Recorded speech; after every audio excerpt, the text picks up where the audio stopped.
Graça e paz do nosso Senhor e Salvador Jesus Cristo. Bom demais a gente estar aqui de novo, falando desse Deus maravilhoso, louvando, exaltando a esse Deus que é digno de receber toda a honra e glória.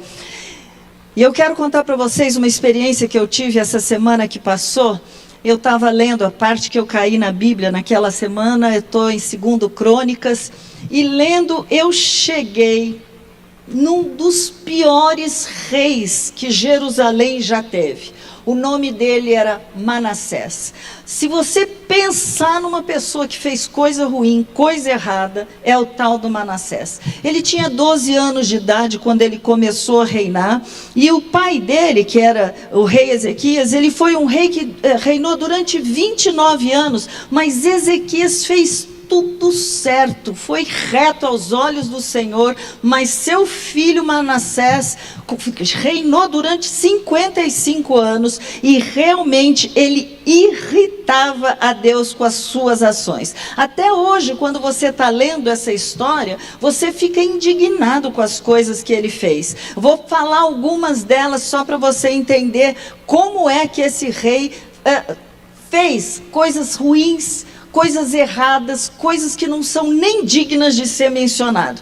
Vamos começar. Ele reconstruiu os altares que ficavam nas montanhas e que eram usados para adorar falsos deuses, como por exemplo, tinha a deusa Aserá, tinha os Baalins.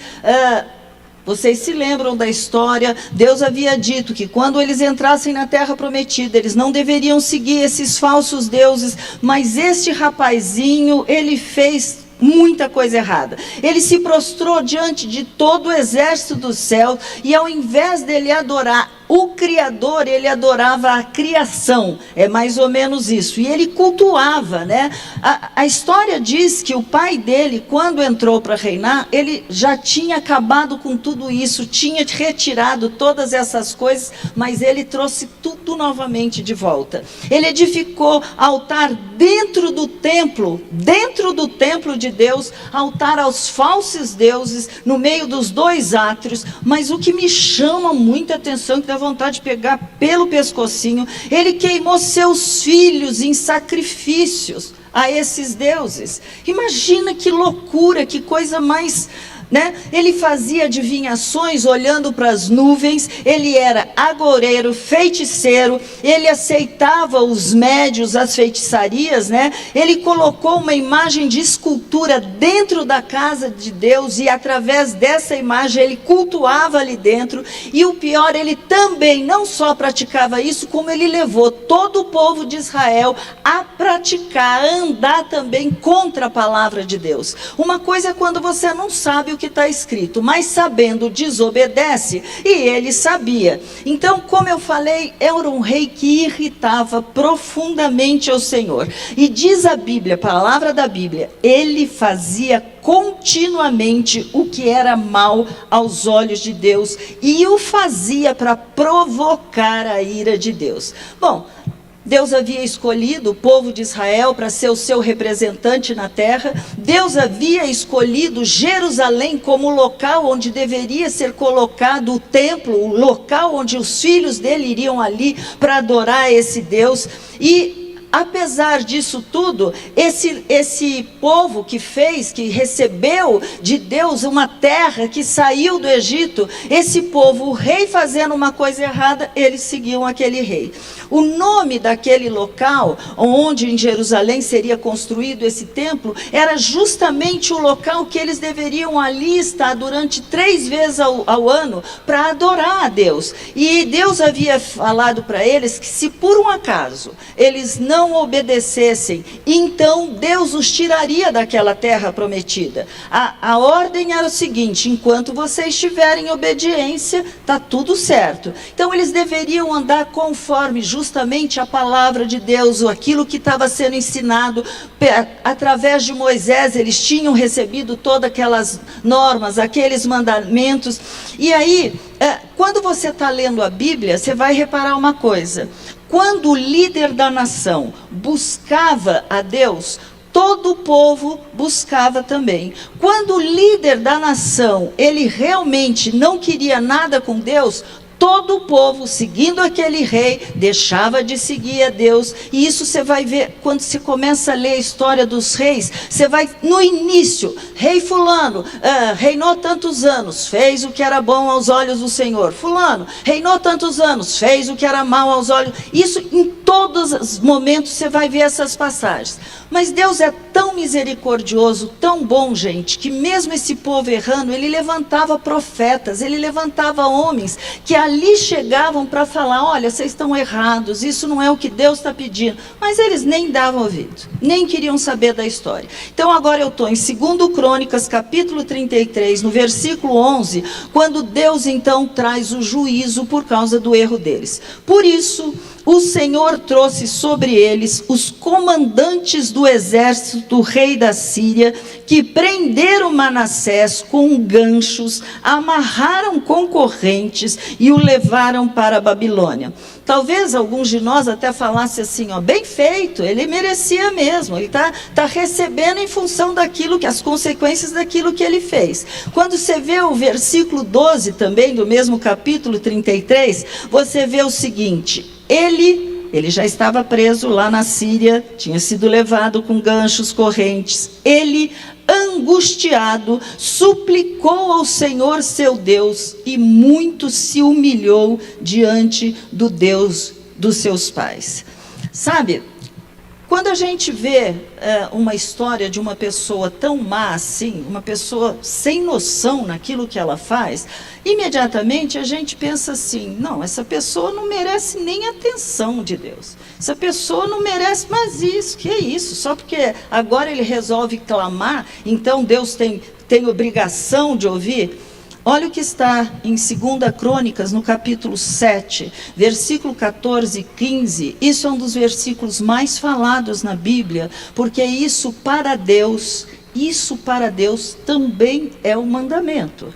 Mas olha a parte dele: se o meu povo, que se chama pelo meu nome, se humilhar, orar, me buscar e se converter dos seus maus caminhos, eu ouvirei dos céus, perdoarei os seus pecados, sararei a sua terra. Os meus olhos estarão abertos e os meus ouvidos estarão atentos à oração que se fizer neste local. Que Deus é esse?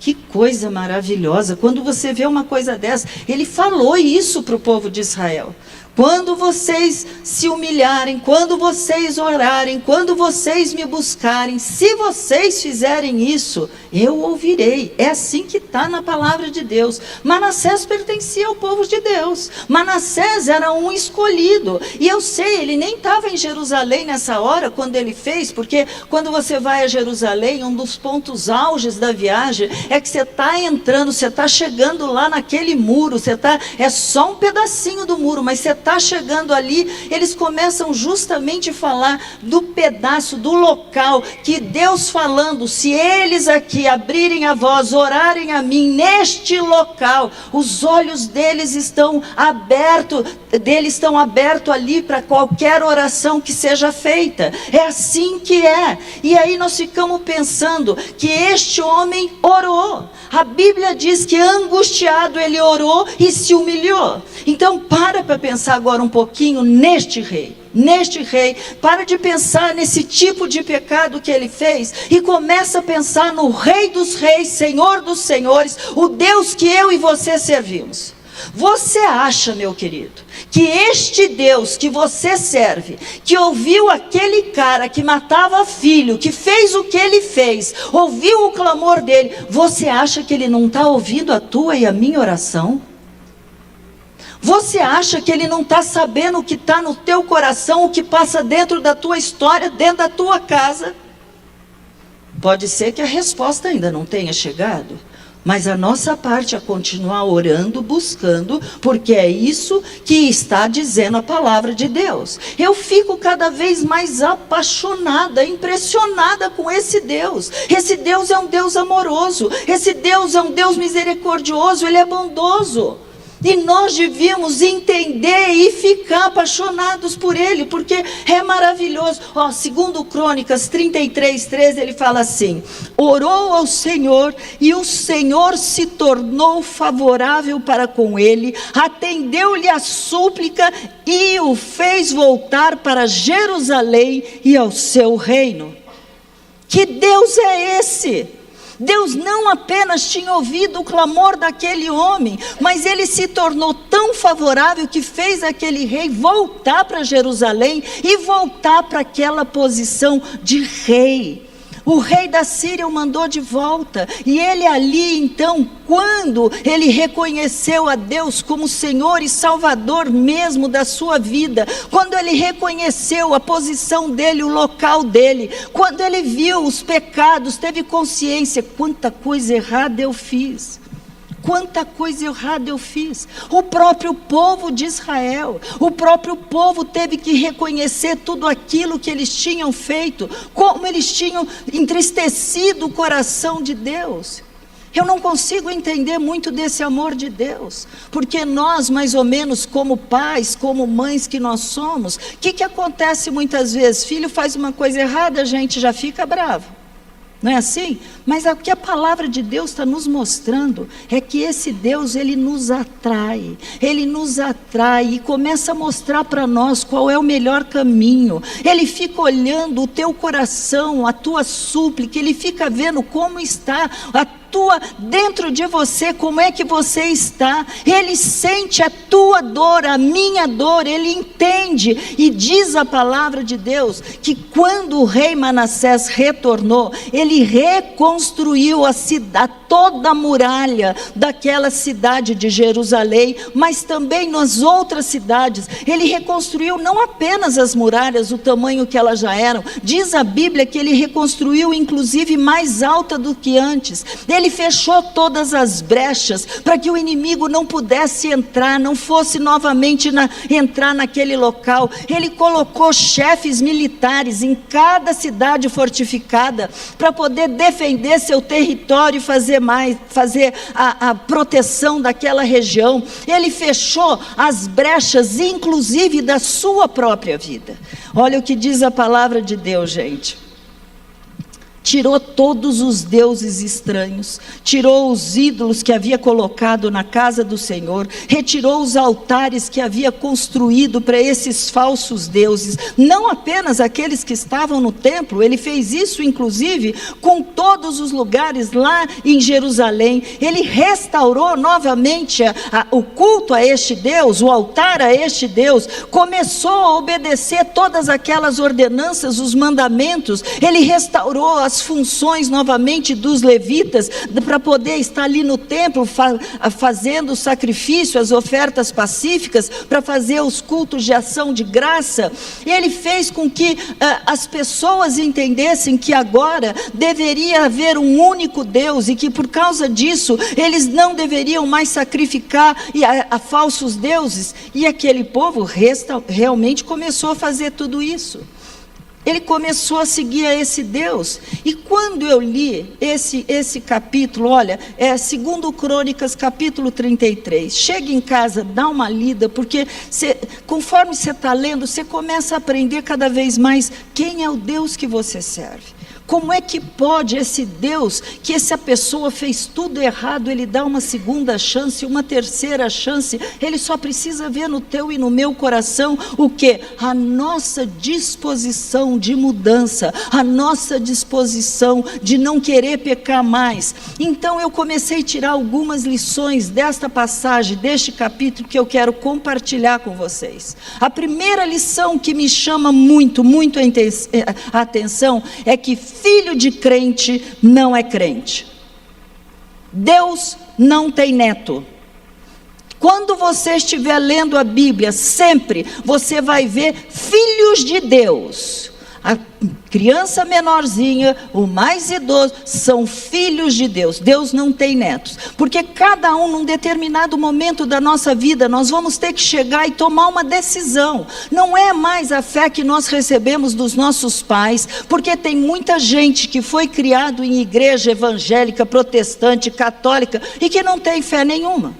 Mas vai ter um momento na vida que as pessoas vão ter que tomar uma decisão: ou eu sigo ao único Deus, ou eu sigo a Jesus Cristo, o Filho de Deus, que veio nesse mundo, morreu no meu lugar, tomou toda aquela acusação, tudo aquilo que me condenava, queria me mostrar, me fazer ir morar no inferno. Ele tomou no meu lugar tudo aquilo, e Ele morreu a nossa morte, para que eu e você tenhamos a vida dele. É o que a palavra de Deus diz. Então, o que nós precisamos pensar é que muitas pessoas podem estar numa igreja, e vocês sabem que são 3 igrejas, são 3 denominações que têm um único Deus, né? Você vai ver os cristãos, você vai ver os judeus, e você também vai ver o árabe, porque eles também creem em um único Deus. Há uma diferença com relação a Jesus, mas para eles Maomé é mais do que Jesus, né? Mas são as únicas 3 religiões que falam num único Deus. E o que eu estou querendo dizer é o seguinte: tem pessoas que estão dentro de uma igreja, mas não tiveram um encontro com Jesus, ainda não reconheceram a sua condição de pecador, se acha sempre tão bom, tudo que eu faço é tão certo, Deus tem que me amar do jeito que eu sou. Olha, eu gosto de pensar que todos nós estamos no mesmo denominador comum: culpados.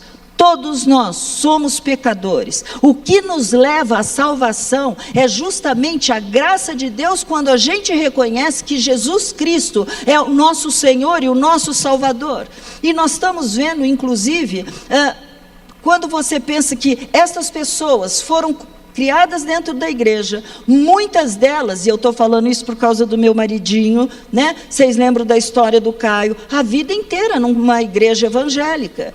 Quando chegou com 17 anos, entrou na faculdade, cascou fora, não queria mais saber de Deus, vou aproveitar a vida, está tudo certo. E quando nós nos casamos, e quando nós tivemos a Thalita com aquele problema sério, incurável, e eu me converti, eu cheguei para o Caio e falei assim: eu vou me batizar, você não quer ser batizado comigo? Eu já sou salvo, eu já sou crente. Fumava 4 maços de cigarro por dia, bebia todas, né? Mas eu sou crente, você que não é nada. Bem verdade que 3 meses depois ele volta para Belo Horizonte, para Lagoinha, para ser batizado, pedindo perdão para Deus. Mas é isso, porque o fato de você estar dentro de uma igreja não te faz um cristão. Sabe, queridos, você pode passar numa dificuldade na sua vida, tudo aquilo que você ouviu lá atrás, aquilo lá pode voltar, e você então começar a ter sua fé avivada, que foi o que aconteceu conosco. O Caio sabia, ele ganhava todos os concursos, porque ninguém tem uma cabeça de guardar tudo, mas guardar versículo não faz de maneira nenhuma ele ser salvo. Ele guardava, ele ganhava todos os prêmios na escola dominical, ele era bom mesmo naquilo. Conhecimento aqui, mas não arrependimento aqui.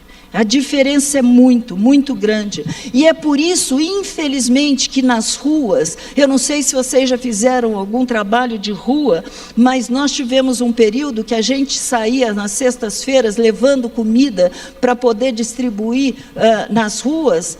Gente, o que você encontra de filho de crente, de neto de crente em rua, o que você encontra em prisão, você não faz ideia, estão separados, alguns já se tornaram até ateus,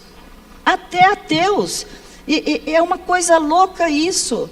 É uma coisa louca, porque ouviram. Mas você lembra da parábola que fala que ouve, mas a palavra não entra no coração, porque ela cai só à beira do caminho? O que fala a Bíblia? O diabo vem e rouba. Então, quando você ouve uma pregação, você tem que pedir.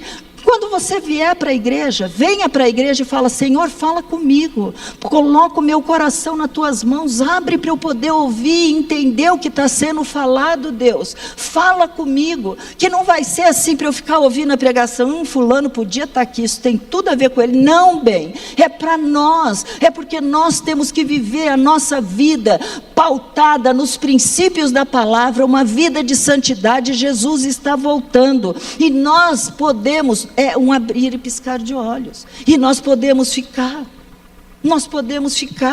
Então, como eu disse para vocês, filho de crente não é crente. Não é crente. Pais, não parem de orar pelos seus filhos. Não parem de orar mesmo quando eles estão mais velhos, mais adultos, já casados. Não parem de orar. Continua com eles, faça oração toda noite, continua lendo a Bíblia com eles, e ensina mesmo. Você vai falar, eu não sei nada. Eu não sabia nada. Eu me converti, eu tinha uma Bíblia, eu pegava essas crianças diariamente, punha ali e ficava ensinando a palavra de Deus.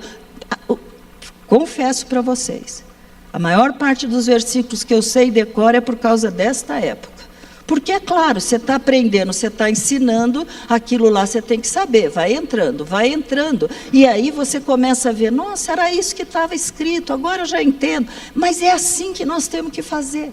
Não podemos parar de orar por eles. A família é o principal núcleo de suporte. É o principal núcleo de suporte. É nosso dever orar. Mas não apenas pelos filhos, porque de repente Deus começa a trazer novas pessoas para a família dele, e nós precisamos orar por eles também, porque estarão fazendo parte da nossa nova família. Então, vai orando, querido, vai orando, não para mesmo. Seja você o exemplo, dê o exemplo para eles. A segunda lição que eu penso aqui, quando eu estou vendo, é que nessa passagem, quando há uma conversão genuína, tem que haver mudança. Gente, me desculpa, mas tem muita gente que fala que é crente e não demonstra em nada. Vai perguntar para o marido como é a esposa, vai perguntar para a esposa a encrenca que é o marido, e você vai ter uma bela surpresa, porque chegar aqui e falar, paz do Senhor, aquela cara, aquele, né? Vira nada. Fundo você pode estar indo para o inferno. Olha que coisa séria. Você acha que a gente sobe aqui como para falar isso para vocês? Porque um dia nós vamos nos apresentar diante do Rei dos Reis, e nós vamos estar lá, e Deus queira que a gente possa falar, todos aqueles que o Senhor colocou para a gente cuidar, Pai, estão aqui na Tua presença, Pai. Vocês entendem a gravidade disso? É muito sério, Pai.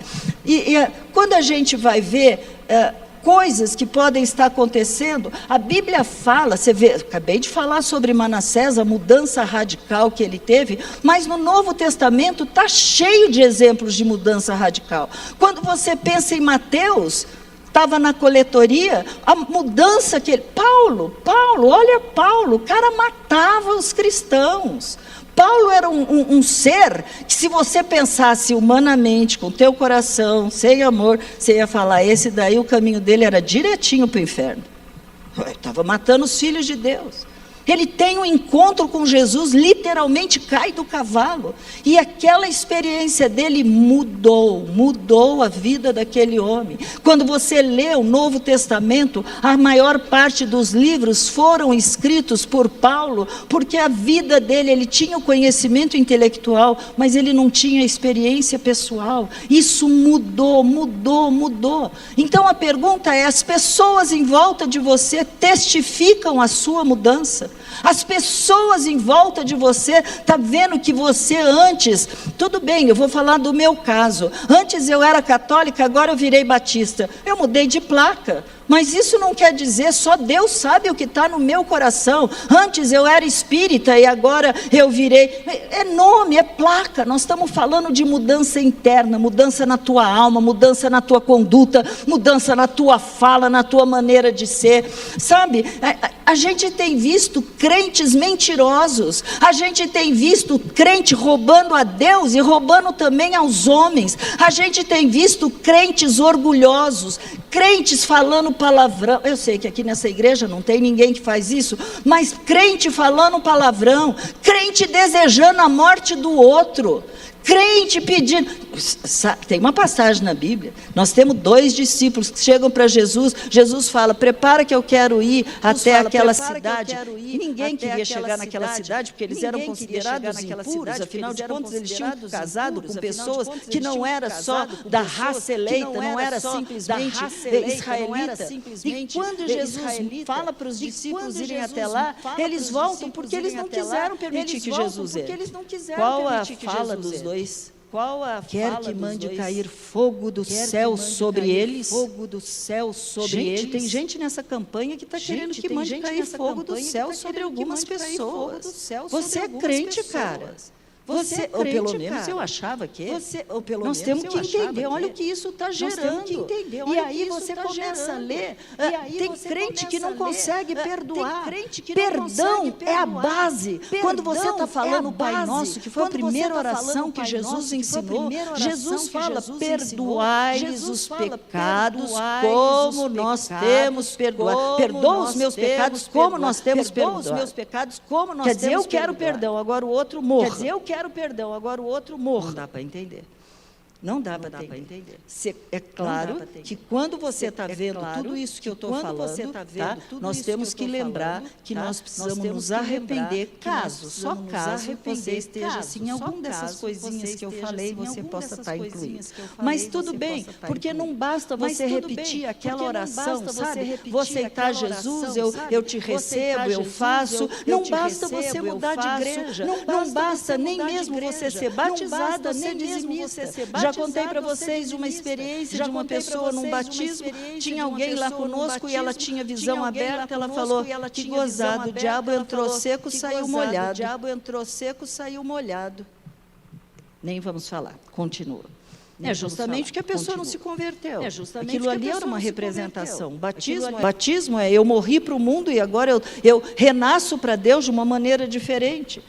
Quando a gente está falando sobre esse arrependimento, nós vemos que João, conversando lá no deserto, ele falava uma palavra dura para as pessoas. E ele falava porque as pessoas saíam de Jerusalém para ir até lá, para serem batizados. E quando eles estavam indo, ele viu que tinham alguns que estavam só querendo ser batizados, ia sair entrar o diabo seco para sair o molhado. E ele chega e fala para eles, olha a frase que ele usa: raça de víboras, quem deu a entender que vocês podem fugir da ira vindoura?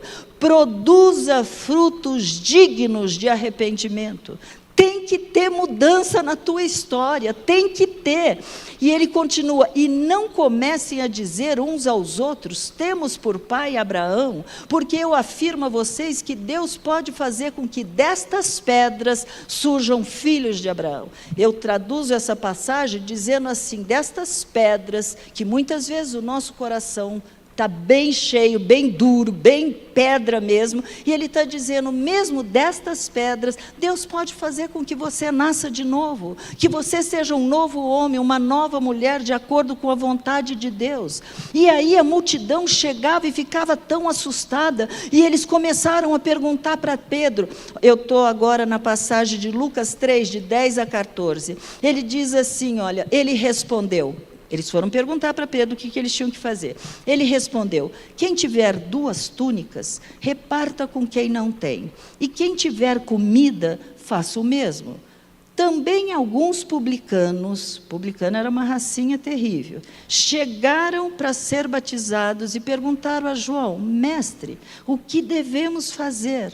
Não cobrem mais do que o estipulado. O que ele estava dizendo? Os publicanos eram aqueles homens de Israel, judeus, portanto, que estavam ali para cobrar os impostos dos seus próprios patrícios. Mas sabe como que eles sobreviviam? Se o imposto era R$10, eles cobravam 15, porque esses 5 era deles. Por isso que João está dizendo para eles, olha, não cobrem mais do que o estipulado. Aí chegam os soldados, e os soldados perguntam: e nós, o que devemos fazer?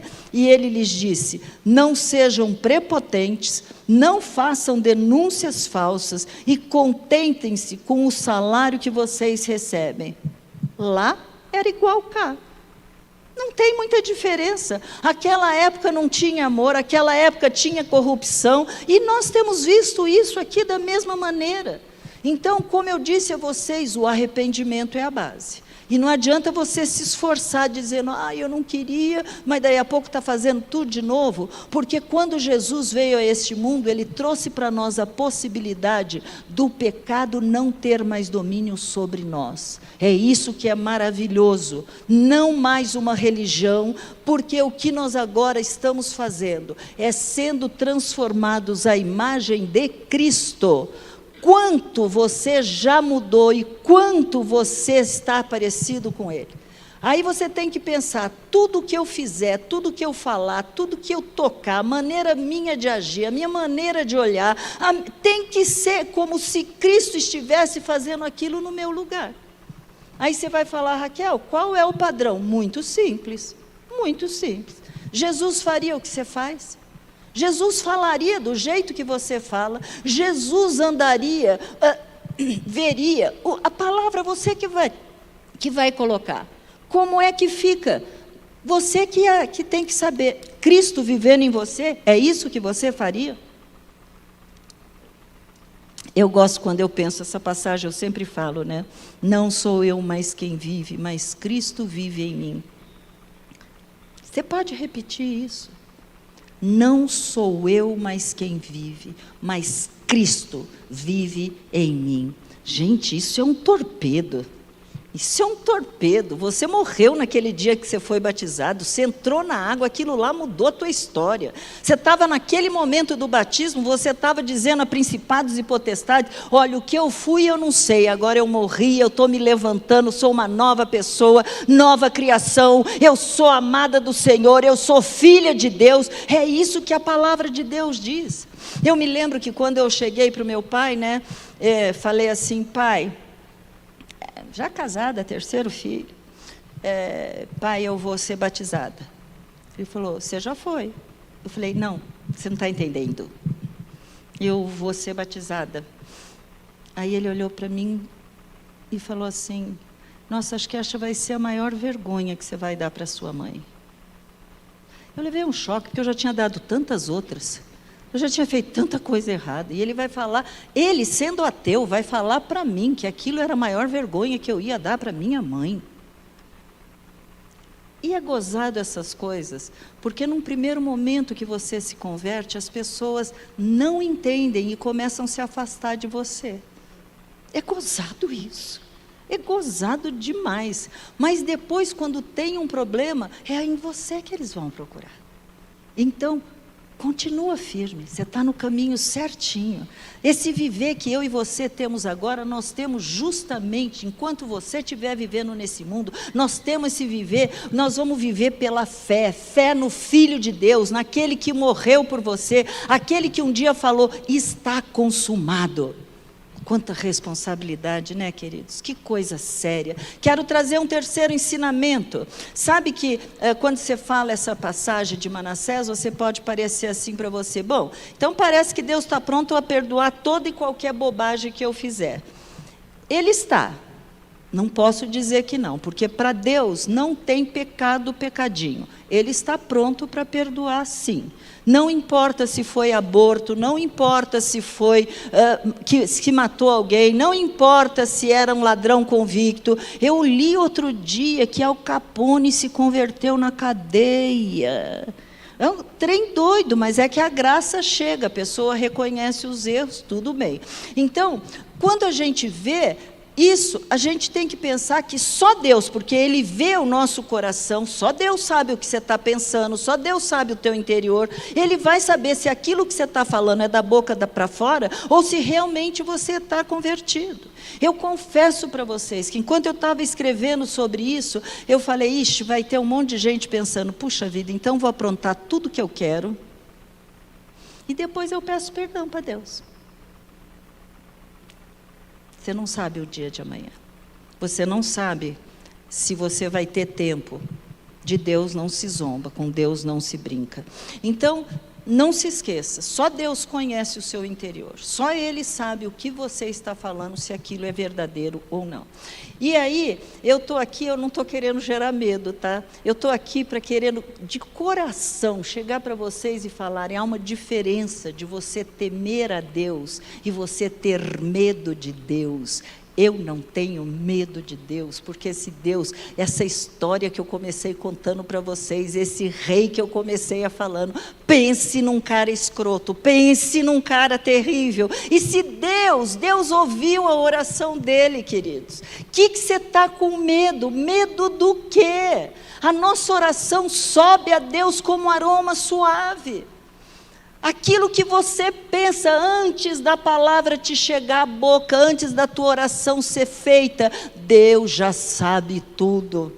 Para Ele não tem nada escondido. Deus é bom, Deus tem compaixão, Deus é misericordioso. Mas a nossa parte, enquanto esse processo está acontecendo, enquanto a tua vida e a minha vida está sendo transformado, enquanto Ele usa situações na nossa história, na nossa vida, para que a gente cada vez mais seja parecido com esse Deus, enquanto isso, Ele fala para você ser braços, pernas, para você ser as mãos de Deus por onde você passar. Ele fala para você orar pelas pessoas, mas eu estou doente, eu vou orar, já fiz isso várias vezes. Deus não está, Ele não está querendo, não, quando eu não tiver problema eu vou fazer, não, é enquanto você estiver aqui nessa terra, vai andando, vai fazendo, vai caminhando, porque é Ele através de você, sempre foi Ele na tua vida, sempre será Deus na tua vida. Então eu te convido agora, querido, eu convido você a um coração grato, alegre com este Deus, que a gente possa orar. Vamos ficar em pé, vamos colocar nossa vida diante deste Deus, do altar de Deus. Vamos chegar para esse Deus e falar: Senhor, está difícil, está duro, eu não estou conseguindo. Senhor, que a minha história, eu não sei, eu estou empacado, eu não consigo deslanchar mais. Eu comecei de um jeito na palavra de Deus, hoje está tão diferente. Eu comecei, Senhor, dei uma parada, dei uma brincada, saí pela tangente, entrei num descaminho. Ele está pronto para ouvir o teu clamor, a tua oração. Você entende isso? Não julgue uma pessoa pelo que ela está fazendo hoje. Não julgue alguém pelo que você está vendo, os erros, os descaminhos dele. Não julgue, porque lá na frente Deus pode fazer a diferença. É isso que nós oramos, é isso que nós pedimos. Nossa maior vingança com qualquer inimigo, qualquer pessoa que esteja te ferindo, qualquer pessoa que esteja te machucando, que já tenha te machucado. A maior vingança chama-se salvação, conversão. Você orar pelos que te perseguem, você orar por aqueles que você acha que são os menos prováveis. Nós éramos os menos prováveis e nós estamos aqui. Então vamos orar, queridos. Oh, glória a Deus, Pai. Bom é o Senhor, Pai. Senhor, a Tua palavra, ela é tão rica, Pai. Como eu amo ler a Tua palavra, Pai. Como eu amo, Pai, Senhor, saber que o Senhor não olha como o homem olha. O Senhor não vê como o homem vê, Pai. O Senhor não tá nem preocupado, Senhor, com as coisas que nós já erramos, porque o Senhor é aquele que conhece todas as coisas. O Senhor, para o Senhor, passado, presente e futuro, tudo é igual, Pai. Senhor, gera em nós, Pai, um espírito de intercessão, não apenas pelos nossos queridos, Pai, pelos nossos amigos, por aqueles que ainda não te conhecem como Senhor e Salvador, Senhor. Que essas pessoas possam reconhecer Jesus como o único, como o Rei, como o Príncipe da Paz, como aquele que muda a nossa história, Pai. Senhor, abençoa nossa casa, nossos filhos, nossos netos, nossos bisnetos, Pai. Abençoa, que eles não venham a se perder, que eles não venham, Pai, de maneira nenhuma se afastar do Senhor. Pai, guarda o livro de todo mal, Pai, livra, Senhor. Senhor, muda-nos naquilo que nós precisamos ser transformados, modificados. Nós queremos ser mais parecidos com o Senhor, Pai. Nos dá essa graça, Pai, de te servir, de te adorar, usando as nossas habilidades que o Senhor mesmo trouxe para nós, Pai. Em nome de Jesus, Pai. Restitui, Pai. Aquele rei teve a sua vida restituída, Pai. Em nome de Jesus. Restitui alegria, Senhor. Restitui, Pai, em nome de Jesus, Pai. O prazer de te servir, o prazer de estar na tua casa, o prazer de ler a tua palavra. Restitui, Pai, Pai, os nossos bens que foram roubados, Pai. Nós sabemos que o diabo vem para matar, roubar e destruir, mas, Pai, em nome de Jesus, a Tua palavra diz que nós podemos orar, Pai, assim como o Senhor fez com aquele rei. Era impossível, não somente o Senhor ouvir, mas o Senhor trazer de novo para aquele local, como rei, dando a ele outra oportunidade. Restitui, Pai, restitui, Senhor, em nome de Jesus, Pai, restitui aquilo que foi roubado, aquilo que foi perdido, Pai, em nome de Jesus. Tem tantos corações que estão precisando, Pai, tantos corações que estão precisando de uma visitação Tua, Pai. As lutas têm sido grandes, Senhor, então nós estamos aqui orando, Pai, pedindo, Pai, restitui, restitui, Senhor, restitui, Pai, em nome de Jesus. Amém, amém, aleluia. Deixa eu fazer uma pergunta para vocês, queridos. Se você que está aqui no nosso meio, se você sabe que a sua vida não está... Tinha uma expressão que quando a gente ia comprar algum objeto eletrônico, a gente falava assim, essa máquina não é nenhuma Brastemp, mas, né? Porque era top, na nossa época era o top de linha, a gente falava isso. O que eu quero dizer com isso é o seguinte: se você sabe que a tua vida não está do jeitinho que o papai quer, não é do jeito que você quer, se você sabe que você tem feito coisas que não têm agradado a Deus, se você sabe que você poderia estar caminhando com Deus de uma maneira tão diferente do que você está. Agora, se você também sabe que você nunca caminhou com Deus assim, hoje é o dia para você fazer isso.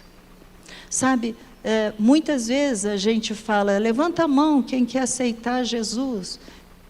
Quantas pessoas já levantaram a mão, mas não mudaram em nada? Então, eu não me preocupo em pedir para você levantar a mão. Mas você com Deus, sabendo que tem coisas a serem consertadas. Você com Deus, sabendo que você tem entristecido a este Deus santo e poderoso. É você e Deus. É você e Deus. Nesta hora, Ele está vendo o teu coração. Não é nem a tua carinha.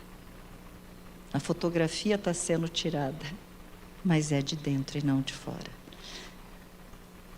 Enquanto você está conversando com este Pai, enquanto você está dizendo para Ele, Senhor, eu realmente poderia ter feito melhor. Eu poderia ter não te entristecido tanto. Eu poderia, Senhor, eu poderia ser um vaso de honra na tua mão. É nessa hora que é o momento que você está falando isso para Deus. Paizinho, o Senhor que vê o escondido, o profundo, mesmo aqueles de nós, como eu, 42 anos, que te conheço e que te sirvo, ou mesmo pessoas que possam estar nos assistindo, Pai, ali na sua casa, na sua residência. Senhor, nos dá graça para cada novo dia recomeçar com sede e fome do Senhor. Nos dá graça, Pai, para querer levantar dizendo, eu vivo para te agradar. Nos dá graça para começar dizendo, minha vida só tem sentido, Pai, porque o Senhor transformou a minha história. Eu quero